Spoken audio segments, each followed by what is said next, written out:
The city of Minneapolis is once again, underscore that, once again, exploding into civil unrest. Tens of thousands of, I'm sure, bought and paid for rabid leftist activists took to the streets last night after one of their fellow protesters, 37-year-old Renee Nicole Good, was gunned down by an ICE agent after repeatedly stalking and impeding federal agents throughout the day in her red Honda Pilot. Multiple videos captured the incident. Agents surrounded her vehicle. They ordered her to exit. She refused. Then her car reversed and suddenly accelerated forward directly at a federal agent. The agent fired 3 shots. Good's car crashed into parked cars, and she was pronounced dead at the hospital. Within hours, the feckless, shameless, progressive pandering Minneapolis Mayor Jacob Frey held a press conference, and far from attempting to de-escalate the very situation that his sanctuary city policies made inevitable, he sought solely to inflame. To ICE, get the f*** out of Minneapolis. We do not want you here.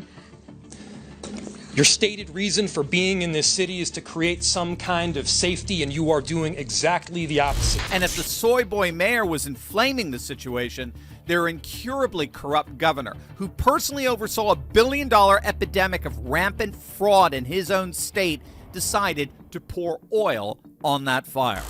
And from here on, I have a very simple message. We do not need any further help from the federal government. To Donald Trump and Kristi Noem, you've done enough.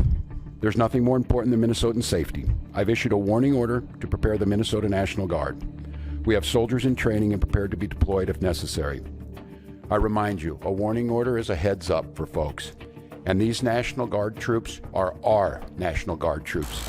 Yeah, unfortunately for old Tampon Tim, he is constitutionally barred from using the National Guard to thwart federal law enforcement. So literally every syllable that came out of that oatmeal-crusted mouth was completely meaningless there. Once again, like the soy boy mayor, he's just pandering to his progressive base, the very base he made rich by raiding your tax dollars to the tune of at least $9 billion. And that's absolutely key here. We can't lose sight of this, of how utterly nuts and insane rabid left-wing lunatics actually are. Why were 2,000 federal agents deployed in Minneapolis in the first place? Why were these ICE agents in the backyard of Tampon Timmy? You all know the answer.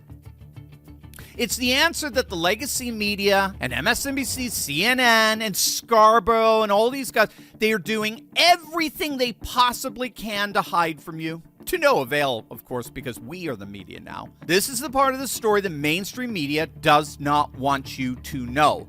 Those ICE agents were there precisely because Minnesota has become ground zero for a massive $1 billion welfare fraud scheme, primarily within the Somali immigrant community. And here's the explosive part. Tim Walz knew that. He knew it. That scumbag you just heard there, that constitutional illiterate threatening federal agents with the Minnesota National Guard, again, blatantly unconstitutional. It would be legally classified as an insurrection on his part. That measly-mouthed crook knew and deliberately covered up and was complicit with the rampant fraud that stole billions of your dollars.